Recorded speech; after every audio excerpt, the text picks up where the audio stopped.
Let's talk about evaluating information sources, specifically web sources. The information I cover will help you complete your COM 101 midterm assignment, but the value will also go beyond that. So why is it important to evaluate sources? Evaluating sources like websites is important because you want to gather accurate information and have reliability as a student and a scholar. But even in everyday life, understanding how to evaluate information will help you to be well informed and look beyond the sensationalism that is often present, especially online. This is so important to do in today's social and political climate as well. So let's go ahead and get started.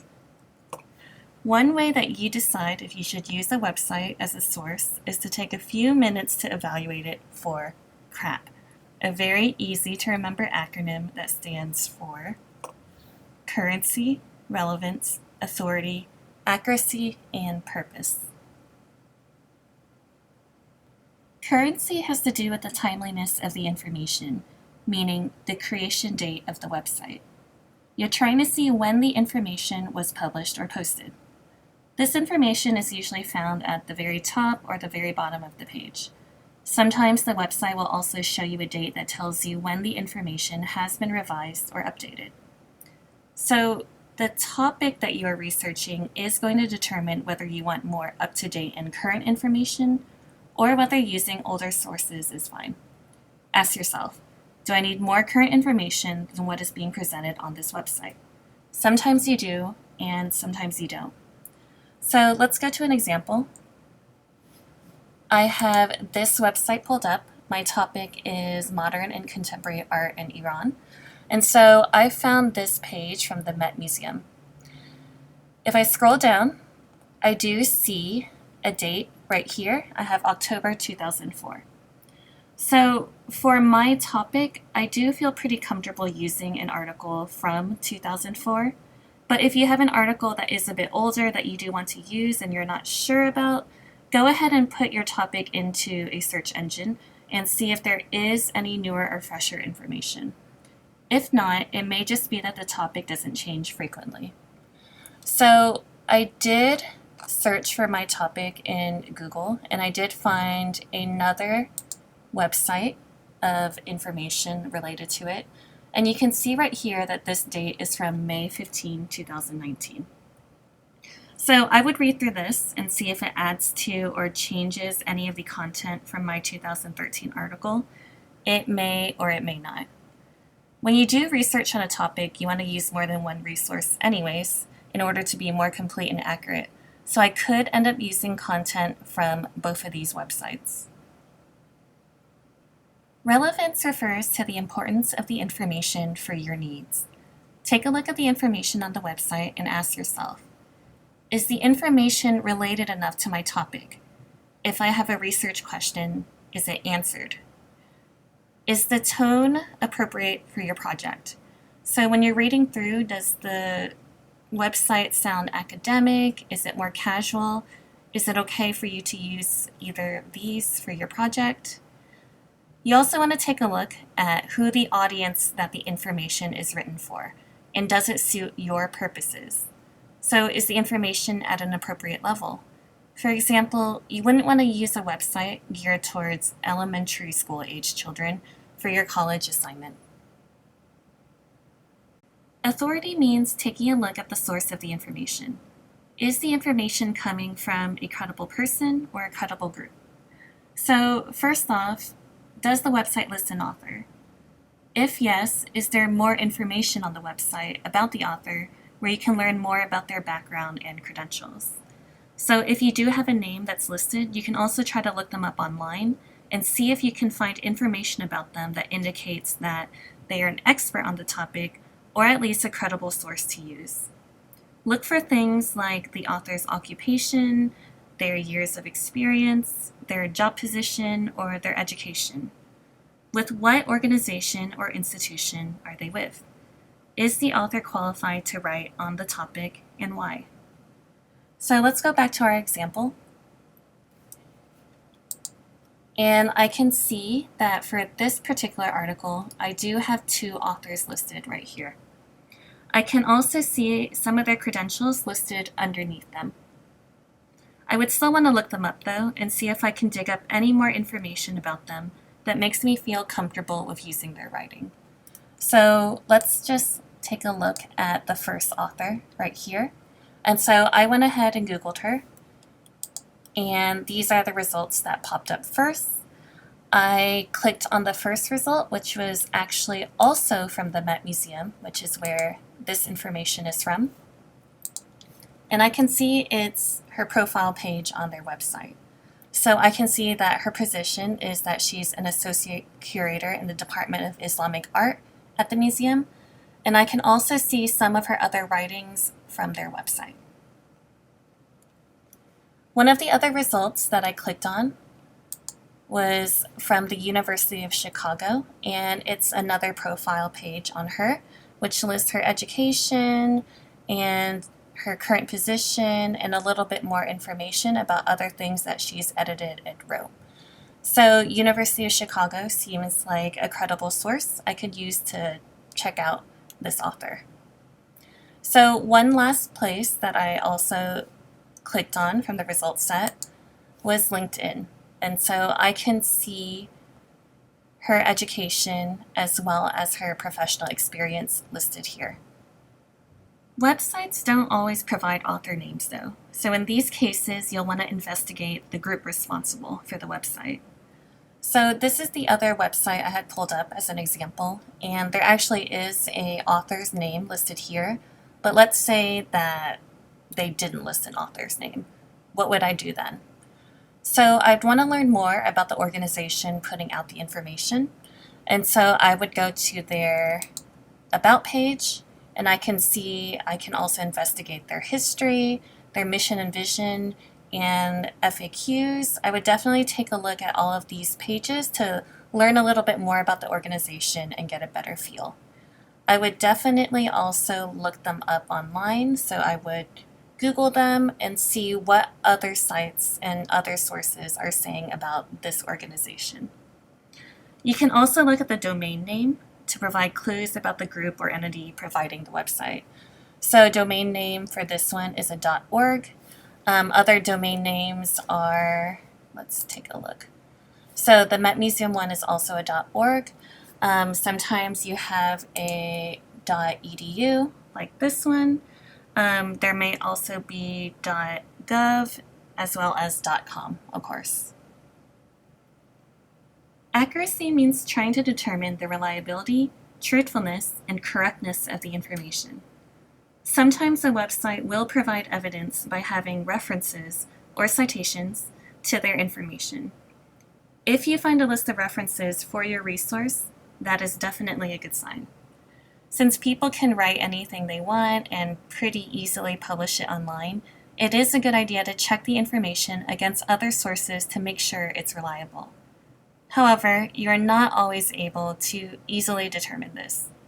Most scholarly or academic articles you find online will have references, but many websites still do not.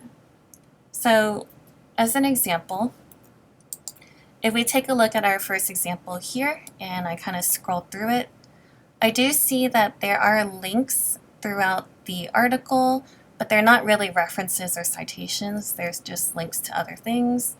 And if I scroll down to the very bottom, it is a little tricky because this says citation, but if I take a look at it, it's actually just a citation for if you needed to cite this webpage. It's not actually references or citations that the authors use to write this.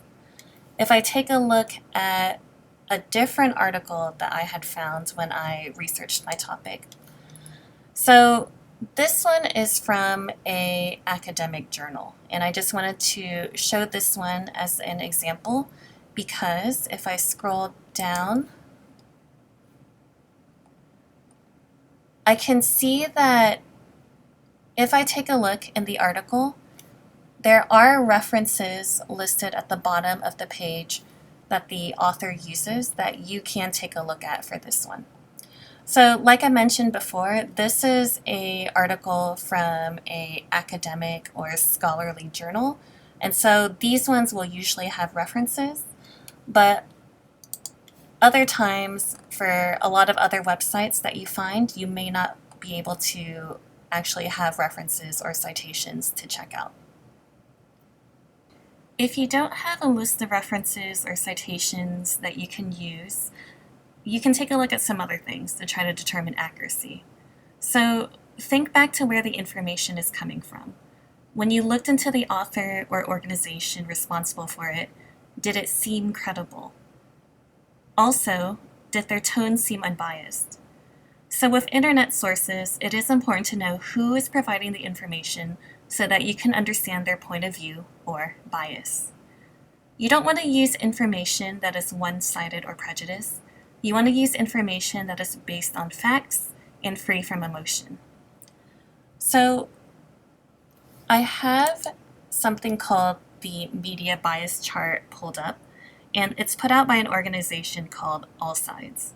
And so this chart is specific to the political bias of online news sites, and the organization states that its goal is to help you identify different perspectives so you can get a full picture and think for yourself.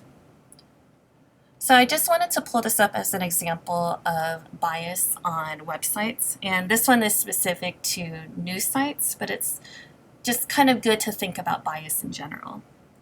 So these in the middle have a center bias rating, meaning these sites don't predictably publish opinions favoring either end of the political spectrum, conservative or liberal.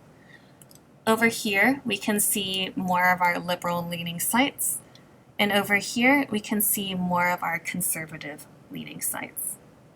So thinking about and recognizing bias in the information you read online, and it doesn't have to be on news sites like these ones, allows you to avoid manipulation, sensationalism, and fake news. Another good clue to determine accuracy is the website's appearance. How does the information look on the website? Are there spelling or grammar or typographical errors? Are any of the links dead on the website?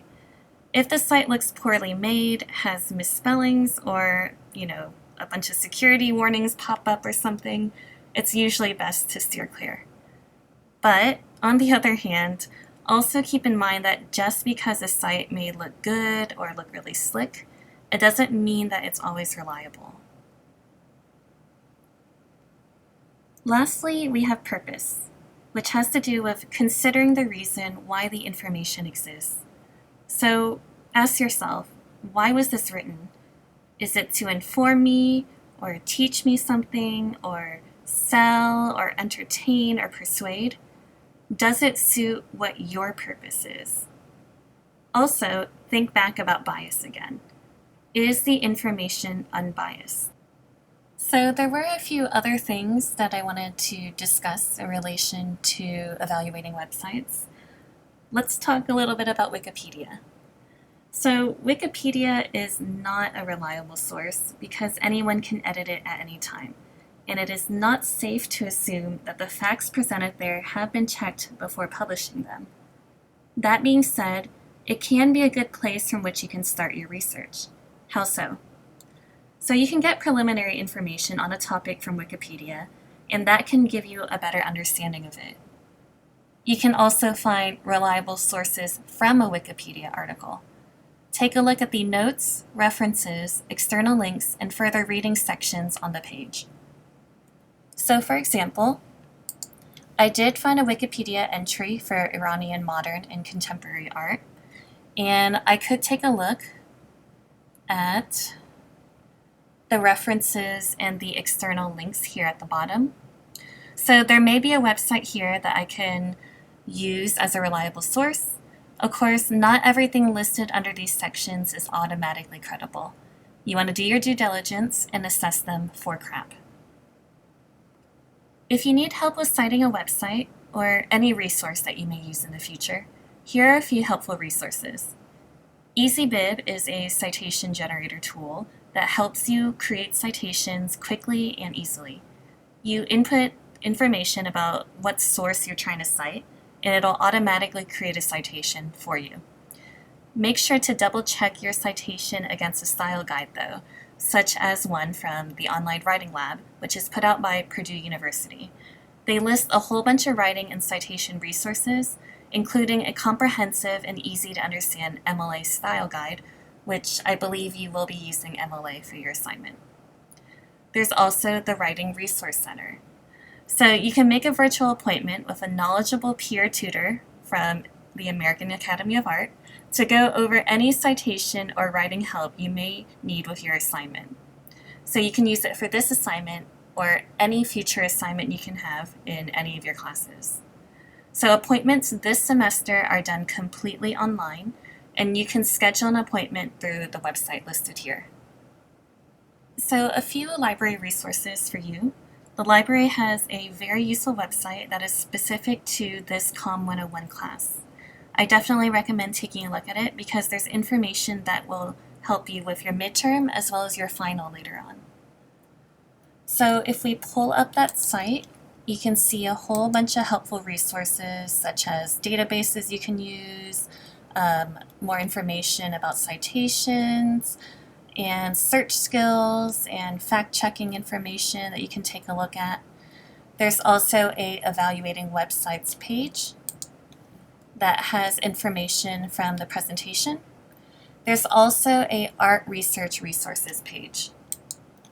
So you can see that this one lists some art resources that you can take a look at that you can use for your midterm. Of course, you can come to the library for help too. You can visit the library website for more useful information on a variety of topics, and you can also email me. If you're on campus, you can also stop by for a chat. We're currently open Monday through Thursday from 7:30 a.m. to 4:30 p.m. So that's pretty much everything I have for you all today. Thank you everyone for listening, and good luck with your assignment.